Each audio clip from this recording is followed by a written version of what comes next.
All right, how's everybody doing? Welcome back to Frame Data, Part 2. If you haven't seen Part 1, that's going to be in the description. It sort of goes over frame data on offense and how to understand what it is exactly in general. But this video is going to be going over something arguably even more important and something definitely a little bit more complicated. And that's frame data on defense. It's what happens when somebody blocks your move, I guess is the best way to describe it. And we're going to go about this from the perspective of both characters here. First from the perspective of the Palu, and then from the perspective of the Roy, and then we're going to sort of see what it means to block a -4 move on the ground. So again, we talked about Roy's down tilt before, 7 frame startup, -4 on block. And we're going to have Palu as the recipient of the down tilt in this case. So I'm going to do this down tilt on Palu's block. At this point, right now, you have to stop and you have to think to yourself as the Palu player, what option do I have that can beat -4 out of when I pick an out of shield option? What move do I have that I can do out of my shield in 4 frames? Is there any even? And the answer to that question is, well, there is none. There's nothing Palu can do here. Her fastest out of shield option is Nair at frame 8. Shield grab is frame 12. Just about it, like most of Palu's stuff, straight up, is just not that fast out of shield. So, what do we do? Roy is just gonna, do whatever he wants. Let's mash. What do you say we mash a jab after this Roy down tilt? And the Palu is like, I just want to shield grab the Roy. I just want to get him. I just want to hit the man. Who cares what happens to me? Well, he got jabbed. And obviously it's a little bit of an unfortunate example being the sour spot of jab, but a hit is better than none, I guess you could say. It's better than getting shield grabbed.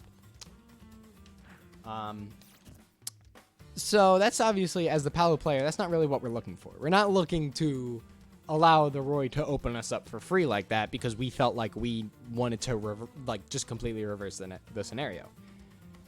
And the fact of the matter is, most characters can't. When people talk about out of shield options in Ultimate, they talk about reversals. They talk about what you can do out of shield to just completely 180 the momentum.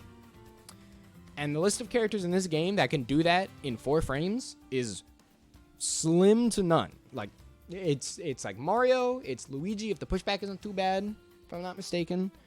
It's Game & Watch. It's a lot of the obvious options, like the super brawlers that have fast up Bs with hitboxes. Those will work. But -4 is hard to deal with. There's just no getting around it. It's not the easiest thing to handle. So, as the Palu, let's shift our perspective here for a second. How about instead of thinking, well, how do I reversal the situation? How do I stop this Roy from mashing on my block, by hitting him? Why don't we think of how do I stop this Roy from mashing on my block by getting out of the way? Or alternatively, allowing the mash to just happen for a bit. And this is sort of the concept of turns in video games, So Palu is blocking here. Roy's going to go for that down tilt jab sequence that we discussed before. And as Palu, we have about 4 options here that are distinct, this is going to get us out of the position options. Out of the down tilt jab danger zone. And the simplest one to start with, before we get into the super common ones that are actually extremely good, the simplest one is to just keep holding shield. Palu's going to block this down tilt, and she's going to block this jab. And after that, it's about this distance, not in jab range, sour spot down tilt range, so not super threatening. It's probably middle hitbox F tilt range. The Roy could do an F smash, but you'd be able to see that. You'd be able to get out of the way. Things like that. So that is one very safe way to prevent Roy from having an easy opening. The other one, of course, of the 2 options that are maybe less common but are still very good. Let's go back to our down tilt jab sequence. The other option is roll back. As Palu here, I'm thinking, well, I don't necessarily care for being in the position anyway. I need to make distance. I want to get out of there. I don't even really want to deal with the potential mix-ups or whatever. I just don't even really want to be here. Mom, come pick me up. I'm scared. And it works. Like, oh, that was a spot dodge. My bad. A little bit of a spoiler. Holding the controllers at an angle is making me hit the directions wrong. Down tilt, and then there we go.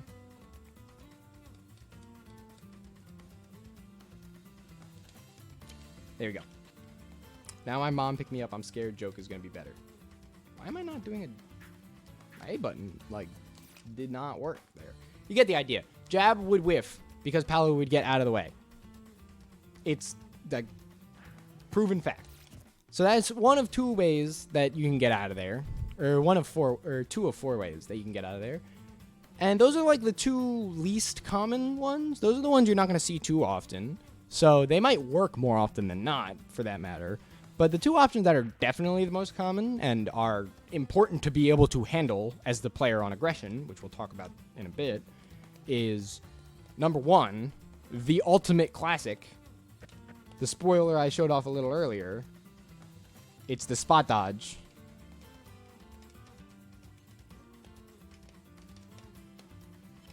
There's Roy, I'm going to jab.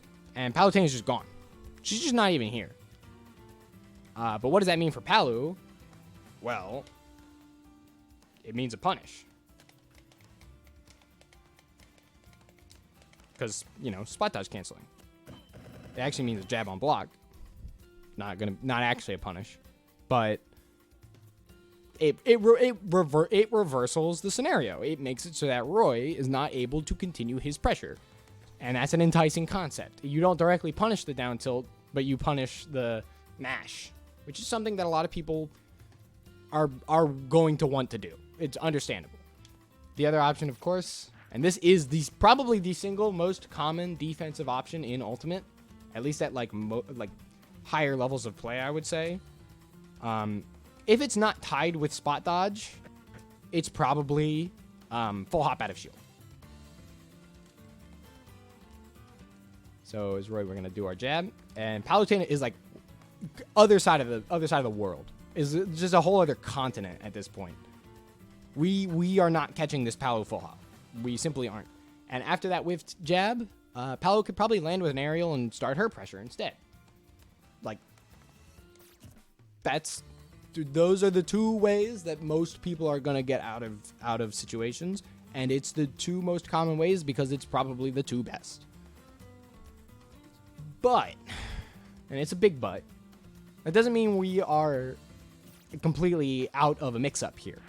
It doesn't mean the 4 options that we just listed for Palu are just like the 4 options she'll pick and there's not much we can do about it. No, there's actually a lot we can do about it. But it can start from 2 things. And there's 2 ways to tackle it, I guess you could say. So let's say I do this down tilt, and I think to myself, well, what's Palu gonna do? What if she spot dodges? Right? Spot dodge is common. What if she spot dodges?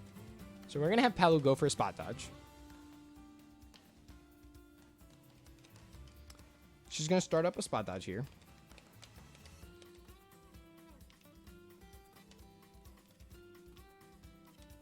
And, well, I mean, I think you can see how this one's going already. Wow, I was a frame off. That's actually super unfortunate. That would suck if you had a read on a spot dodge like that. But that's one way to sort of go about continuing aggression, is you could just go for a read. You could just be like, well, I think the Palu is going to spot dodge. I'm just going to do an F smash here and probably get a stock, so on and so forth.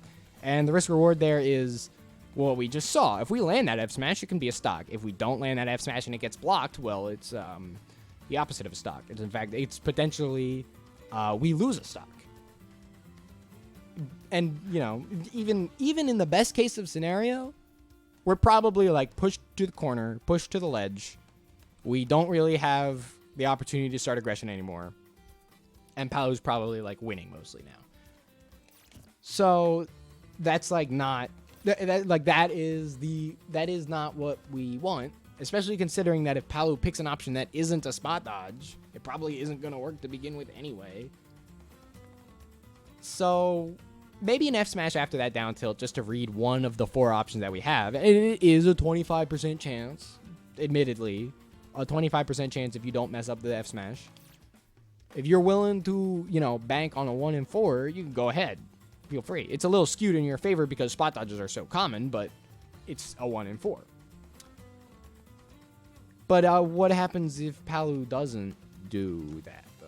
Like, what do we do if Palu goes for that jump out of shield that we talked about before? That, like, super fast option that was really good beforehand. And we're, like, trying to read that spot dodge, so we're going to charge that F smash like we did before. And it's like, oh, well, she's gone. This is bad news. Like, what we're looking at right here, this is top 10 pictures taken moments before disaster. Simple as that. Because what Palu does here, she lands with a forward air. She gets a grab, down throw, nair, whatever. She continues ad infinitum. I'm sure you've all seen it / gotten hit by it before. It's, the standard. That's the punish that Palu's going to get there. And that's like 43 damage, if not more. Especially considering the disadvantaged state you're put into. So you could go for the read. You could. Like, it's not an inherently bad idea. But if it doesn't work, you're an idiot. And that's the real risk you're taking. Is that 1, you look stupid, and 2, you're going to take an enormous punish, sometimes bigger than your potential gain from the F smash that you'd have gotten. So let's tackle it from a different perspective here. Let's go a little bit more methodical, and let's do something different after our down tilt. So we're -4, right?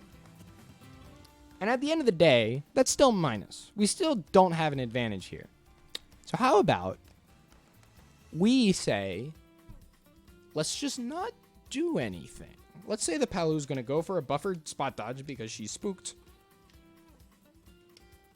And as Roy, I'm just going to stand here. I just dropped shield. How did I drop shield spot dodge? How on earth did I buffer that? Okay. That's actually interesting. I'm going to block this down tilt. She's going to go for a spot dodge. There you go. I see the startup of the spot dodge as Roy because Palu is literally off of my screen. Well, you all see what goes down from here. Boop. Unfortunately, it is the sour spot, which is maybe not what we were looking for. But, like, you could also probably land an F smash there, like we saw before. Like, you can get a punish there, and it didn't require you to super hard read it. You can react to it because Palu literally disappears off the face of the earth whenever she does it. So it's not, like, the hardest thing to react to. If she jumps, in that case, and we're still waiting, well, we haven't committed to an aggressive option yet. She's jumped, so she's above us, and we have, like, one of the best up airs in the game. So now Palu has to land versus this monstrosity, which is arguably a better position than having our down tilt blocked and her just holding shield. And, of course, if she just holds shield, well, then we can continue our mash. We can actually just keep pressing buttons. If she's just going to respect our buttons like that, then we don't have to respect her block. Simple as that, especially not with the pushback that we get from our sweet spots. And, of course, if she rolls back and you're quick enough with the reaction on that one, you can just chase after her and grab her. There's like a bunch. Like, you can just follow her up off of that. You're fast enough. You're Roy. So, yeah, like, the read option definitely seems enticing. It's definitely easier. That's really the main draw for trying to read people when you're playing aggressive. It's the easiest thing to do. Reacting is not an easy thing to do because there's a like 70 plus characters in this game, I believe, and they all have different animations for their like defensive options and stuff like that, and they can all do different things out of shield, and being able to recognize it as a player, especially when you're just starting out, is very hard. It's something that's going to take time to be able to get better at. And, that requires patience, which, is something you require to be able to play reactionary in the first place. But once we implement that into our game plan, once we implement that, like, more weighty reactionary, just let them make the first mistake first instead of us, we can turn -4 into a very, very big potential gain for us. Simple as that. So, what are we learning here? What we're learning right now is we're starting to see how advantage state and disadvantage state in Ultimate really work. In Smash 4, a lot of the game was it was a switch. If you were in disadvantage and you landed and you put your shield up and you blocked a move, you got to grab. Simple as that. Like, more often than not, you got to grab. You get a grab, you get your grab combo. Congratulations, Mario. You do down throw, up tilt, whatever. I don't even really remember what the combo is there. But, like, that you get your max damage follow-up because they did a move and you blocked it. Simple as that. Like, no ifs, ands, or buts more often than not. This game is not like that. In this game, your out-of-shield options are significantly slower. Shield stun isn't necessarily that much higher, but out-of-shield options are slower, which means that -4 is not a punish, just in general. And -4, I don't even believe there was a grounded move on Roy in Smash 4 that was -4. In fact, I'm almost positive, so like, it's hard to find an example. But you block a -4 move, it's not your turn yet. It's the concept of taking turns in fighting games that are seen in a lot of fighting games and seen specifically in Ultimate here. It's a slider. If you are in disadvantage, you cannot just, at the flip of a switch, at the drop of a hat, decide you're in advantage state now. You can't do it. Most characters can't do it. In the situations where a character can do it, it's like a Mario up B, and even then, calling that advantage state is like pushing it. That's really a reversal. That's like basically a wake up DP. You didn't really get much Oki off of it. You're both basically you're both basically being actionable. You're both controllable at just about the same frame. It's pretty much just back to neutral, the same way a lot of other defensive options would do. So, yeah. That's something it's an important component to keep in mind, and it's something I think a lot of new players have a hard time understanding. You just gotta wait. Both sides. You just gotta wait. You gotta let it play out. You gotta let your opponent do something stupid before you do something stupid. Then you can do all the stupid things you want. Once they mess up, then you can just go ahead and do whatever you want because they've, already made the first mistake. You can hit them. Things like that. But yeah, I mean, that's basically it. Sort of to summarize, it's when you're -4, you are not punishable, but you are not inherently safe. You're not safe yet, I guess is the best way to describe it. You have to contend with the mix-up, and the mix-up might be different for certain characters, but if your character has a move, especially a grounded move, that's like -5 or safer, and they block that -5 or safer move, you can position a mix-up around that. You can sort of create your vortex scenarios. You can build aggression around that one particular move, and from there you could build an entire neutral game. You could build an entire game plan. You could build an entire play style. Like, it's actually it is one of the best ways to get started in fighting games, is to just pick a move and build your game plan around it. But yeah, that's basically all I have to say about that. Of course, closing thoughts. Be sure to get your frame data to begin with, but that's in the first part. Yeah, thank you all for watching, and I'll see you next time.